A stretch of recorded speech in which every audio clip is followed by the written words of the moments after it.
টেকসই পোশাক ও বস্ত্র খাতের জন্য একটি আলাদা মন্ত্রণালয় চান শিল্প মালিকরা। তারা বলছেন, একক খাত হিসেবে রপ্তানি আয়ের বড় উৎস পোশাক খাত। তবে বৈশ্বিক ও স্থানীয় নানামুখী নতুন নতুন চ্যালেঞ্জ মোকাবিলা করতে হচ্ছে।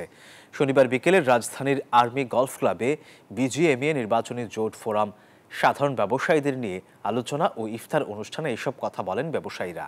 তারা বলেন, পোশাক খাতের উন্নয়নে দীর্ঘমেয়াদী নীতি দরকার।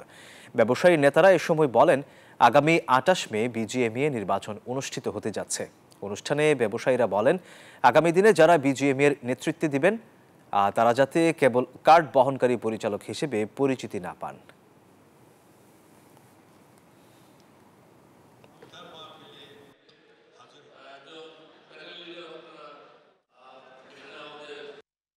এই নির্বাচনটি অত্যন্ত গুরুত্বপূর্ণ, কারণ বহু বছরের জঞ্জাল থেকে আশা করি এবার পোশাক শিল্প মুক্তি পাবে।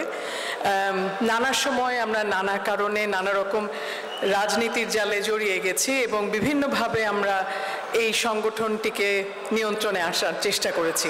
তা আশা করি এবার সেরকম কিছু হবে না।